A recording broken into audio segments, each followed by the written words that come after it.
Anyone else still riding the high from last night's finish? No? Just me? Everyone? Anyone? No? Okay. But yes, that was such a crazy finish last night. Crazy race yesterday at Kansas. We'll talk about it more tonight. The Monday after our normal Monday post-race live stream. So make sure to tune in for that. But today we've got quite a few news stories to look at here. We've got charter talks again. The whole, when's the deal going to get completed? We've got talks of potential hybrid future for NASCAR and how to intrigue or pull in a new manufacturer and the addition of a new manufacturer in terms of the talks. We talked about Honda a bit in the past, but we've got a new contender now, I guess. Maybe. I guess we'll figure out. And then we got the future of Stewart-Haas Racing. Of course, their future has been, not their entire team has been in question, but their 4-car team has been in question. Will they sell a charter? And if so, who would buy it? And of course, who would lose their ride at Stewart-Haas Racing? So let's just get straight into it. So much to talk about. The first thing I want to talk about, Hyundai. Hyundai is a Korean car manufacturer. They make plenty of street cars. I'm sure you guys have all seen them on the road. Well, they might be interested in NASCAR. Let's just read this article. Adam Stern, Sports Business Journal, they've got this article talking about the future of NASCAR in terms of the engines. We look at the current vehicle layout in the world, not just in motor racing, but also on the streets. Of course, electric vehicles heavily promoted, heavily pushed, but in recent times, they've kind of not fallen off. They've just, I guess maybe they've fallen off a little bit. Maybe that is the right way to say it. But hybrid vehicles have become a thing. They've been a thing, but they're kind of making a comeback in a sense. So this article quotes Rick Hendricks, who of course, outside of his race team, he owns a bunch of car dealerships. He knows the business and all that. But then later on in the article, it talks about Toyota. They talked to Ed Laukus. I think I pronounced that right. He was a former senior executive of Toyota North America. So obviously he knows a lot about the auto industry and whatnot. But there were some very interesting quotes in this article and from him. So it says Laukus gave the example of Toyota being able to use a new twin-turbo hybrid engine that is in road cars such as the Sequoia, Land Cruiser, 4Runner, and their Tundra, which is their pickup truck. If you take that engine and figure out a way where you can modify the engine and still bring parity, then you've got something, because now you've driven your cost into a quasi-production engine and still have a great racing product. So talking about, potential hybrid engine in racing. Car companies play outsized roles in racing relative to other sponsors. For example, Toyota was the biggest national TV advertiser during NASCAR races in 2023 at $3.8 million, according to iSpot.tv. NASCAR has been in discussions with Honda to pursue the Japanese giant to become its 4th manufacturer, joining, of course, Chevrolet, Toyota, and Ford. And Laukus mentioned Hyundai as another brand that could see NASCAR as a viable marketing platform. Prospective car companies have told NASCAR they will join only if NASCAR can offer a compelling narrative for consumers with hybrid cars or sustainable fuels, according to a person familiar with the matter. Teams have also started helping promote EVs, electric vehicles, when their manufacturer partners want them to. For example, Roush Fenway Keselowski's corporate fleet of cars is comprised of hybrids and electric vehicles from Ford. So yes, in this article, it talks about the potential future of NASCAR with a hybrid engine. Now, a lot of people are going to see hybrid. They're going to think, oh, it's not the normal engine. They're going to freak out, overreact, say NASCAR's dying, say NASCAR's going to kill itself if they do this. Well, it's an overreaction, I think. And this wouldn't come into play for a few years, 2027, 2028, whenever if they make a new engine. But the point being that, could NASCAR go hybrid? It's a possibility. And once again, it would still be a gas-powered car, but it would have more electrical components.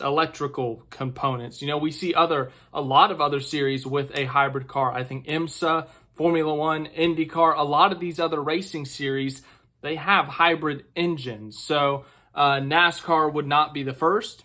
They would also, I don't think they'd be the last. But if NASCAR, NASCAR's talked about for years, if we're going to add a new manufacturer, they don't want to see high horsepower and all that, that's been their excuse for not adding horsepower.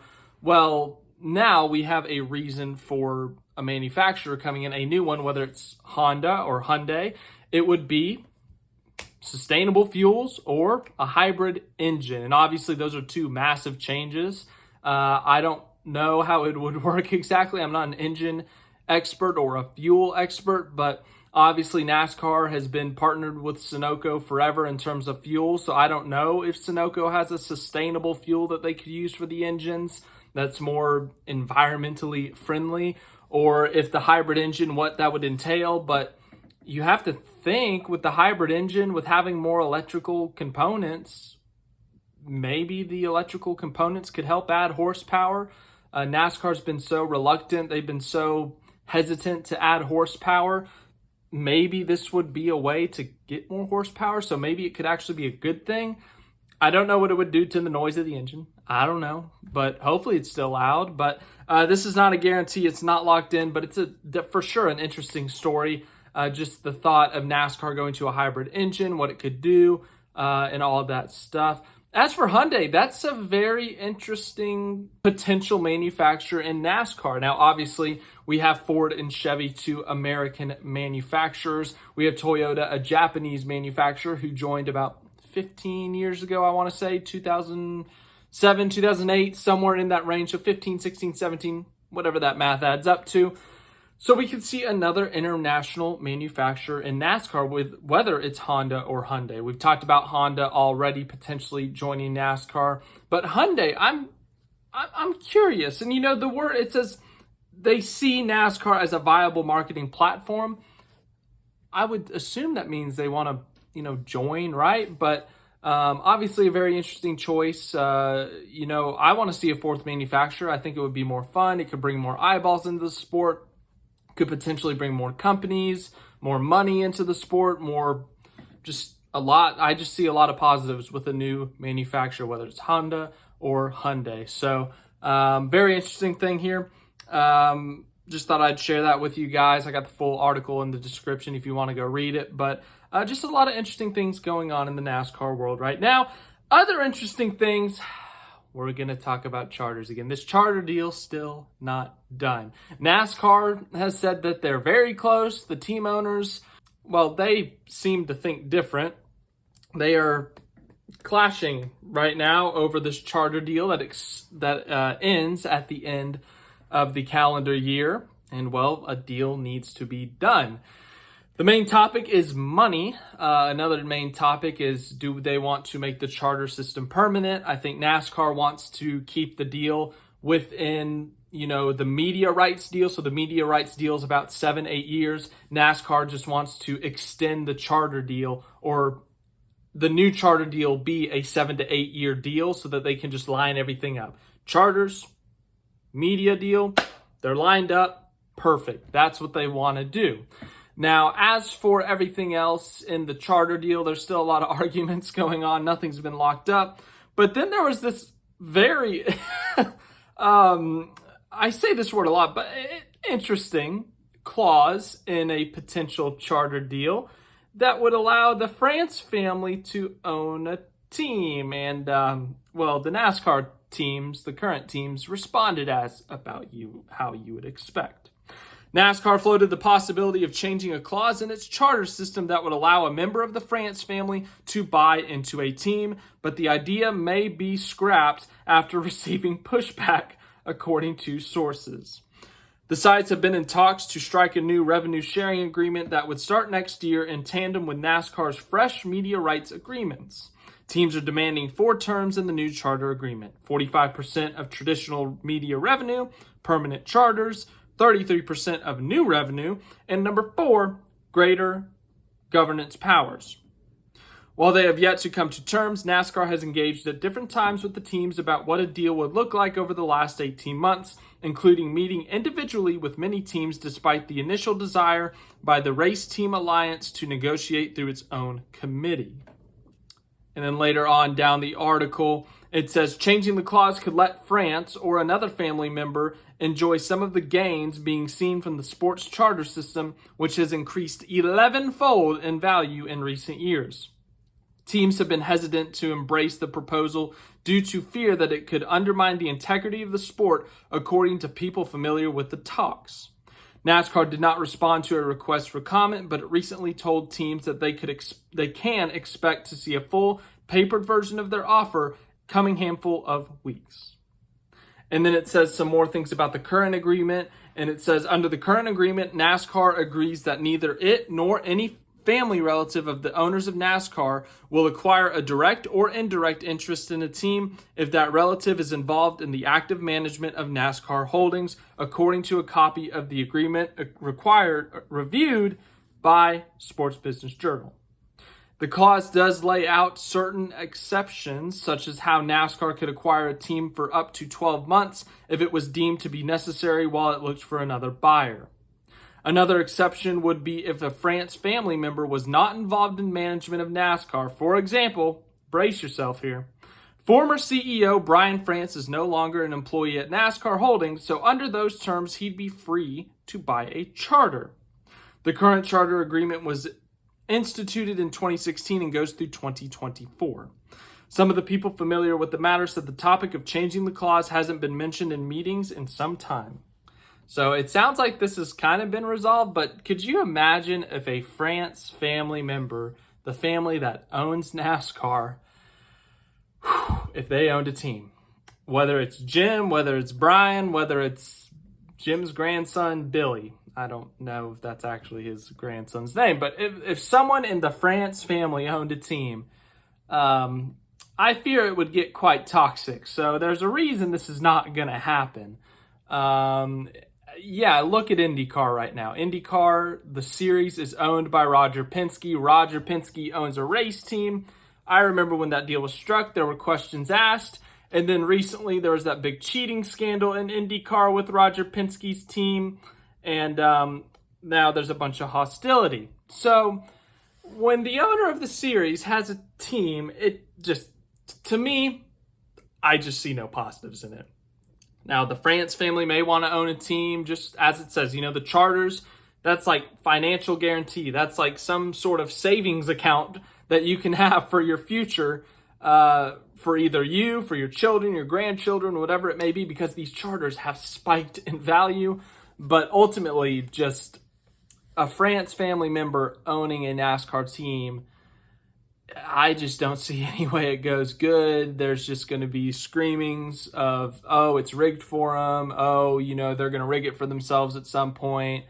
NASCAR's corrupted. It's a conflict of interest, all this stuff. So, yeah, I don't see any positives in that. So, let's just not have that happen. Respectfully to the France family, they've done so much for NASCAR. Obviously, they founded NASCAR, but respectfully, yeah, we cannot have a France family member owning a team. That just seems like it could go horribly wrong. Now, speaking of charters, talked about the charter agreement, the update on it. What about Stewart-Haas Racing? Stewart-Haas Racing, there have been rumblings that they want to sell one or two of their charters in the future. And, well, it turns out, according to a report from Bob Pockrass, they are shopping, whatever the proper terminology is. So here's what that article says. The biggest team that is at least listening to offers to sell charters is Stewart-Haas Racing. Currently a Ford-car team, the organization has not renewed its Ford deal yet for next year, and it has sent prospective buyers information on what it would take to purchase a charter. There are several teams that want charters to expand. Those include Trackhouse Racing, Legacy Motor Club, 2311 Racing, and possibly Front Row Motorsports. And that last one, where did that come from? I mean, genuinely, where did it come from? We know that 2311 wants to expand. We've heard plenty of reports about that. We've heard plenty of reports about Trackhouse. Legacy Motor Club, they were new to the reporting about this a month ago or so, when the initial Stewart-Haas wants to sell charters report came out, and it was like, oh, whoa, that's kind of a surprise. But Front Row? genuinely, where did they come from? Now, this does not mean that they are guaranteed they're going to get it. It says possibly in this article. And also, if Stewart-Haas Racing is selling a charter and they only sell one, all 4 of those teams can't get one charter. So, it's going to be a bidding war essentially. But Front Row is very interesting, but you have to look at their situation. They just got promoted to a Tier 1 team in Ford, which is a huge deal for them. Michael McDowell made the playoffs and won a race last year. Todd Gilliland, he has looked pretty good this year. He's led a bunch of laps. While in the point standings, neither of them are doing great, but they have shown increases in speed. It's just that they need to get the results. Look at Michael McDowell at Talladega. Led a bunch of laps in that race, won the pole, wrecked out of the lead in the tri-oval, finished 33rd or something. So ultimately didn't get the result that showed the day. So Front Row, the speed is starting to show up. The future is actually looking kind of bright for Front Row, but they haven't been a 3-car team since 2019 when Matt Tifft was in the 36. They were I think that 36 was a full-time team. They had 3 full-time cars, but very quickly went back to a 2-car team, and they've just been a 2-car team since. But as I said, if they were to pull the trigger on this, now might be the right time. As I said, they've got 2 solid drivers. They've just been promoted to a Tier 1 team in Ford. Might be the time to pull the trigger on it. It's going to cost you a lot of money, but if you can get some sponsorship, bring in a talented driver, obviously, as I said, with the sponsorship, you're going to need that on top of it. But maybe. But then later in the article, it says Front Row, if it expands, also would need more space. Stewart-Haas Racing, which has 2 buildings. One is a cup shop. The other that is served as the Haas Formula One U.S. headquarters also could sell one of its buildings if it downsizes. So that's another big bit of news. If Stewart-Haas Racing goes down to a 3-car team, to a 2-car team, if they sell 2 charters, then it's okay, they could downsize, or they will downsize. Everything will downsize. They'll downsize, literally their charters, their physical teams, their personnel, and of course their building. That's just how it works. If you have a 2-car team, you're not going to pay 4 teams. That just doesn't make financial sense. So if Front Row were to buy the charter from Stewart-Haas Racing, would they potentially also buy that building? As for the other options, we've touched on all these before. I'll do a quick rundown. Trackhouse, they want more charters because they have so many drivers on contract. Shane Van Gisbergen's currently in the Xfinity Series. He's looking to make the full-time transition to the Cup Series. You got Connor Zilic, a young star who has been killing it in sports cars and ARCA. He's going to make a couple Xfinity starts and truck starts this year. He is on the rise very fast. He's under contract with Trackhouse. And then Zane Smith, who is currently at Spire in the 71 car. What if Trackhouse wants to bring him to the primary Trackhouse teams? They have a lot of drivers under contract right now, and ultimately they only have 2 seats. So Suarez is not signed for beyond this year. So they've got Suarez, they've got Smith, they've got SVG, they've got Zilic. That's 4 drivers. They've got 1 current seat available. What are you going to do, Trackhouse? You got to buy some charters. There's that possibility. 2311 Racing, Denny Hamlin's talked about it before, wanting to expand to a 3rd car. Who would be in it? I don't know. Maybe Denny drives for himself. Maybe they go out and they sign one of Toyota's current young drivers, whether it's Chandler Smith or Corey Heim, maybe. Corey Heim now has a couple of starts in Cup. Speaking of Corey Heim, Legacy Motor Club in this report. What if Legacy Motor Club, they've been very impressed with Corey Heim. What if they want to sign him? So that's why they're going for the 3rd charter. There's so many possibilities to what could happen with these charters, and we just don't know. I don't think anything will happen until this charter deal is done. When's it going to be done? I have no idea. If I had an idea, I would have said so already. But the charter deal's still not done. Stewart-Haas Racing still looking to sell charters. They seem to have given information to others about what it would take in terms of financial information and all that. And then there's one more thing, actually. One more thing. This is back to Stewart-Haas Racing. So we've always asked the question, who would get the boot if it was Stewart-Haas Racing? A couple weeks ago, a month ago, whenever I made that video, I said Ryan Preece. Well, this is awkward.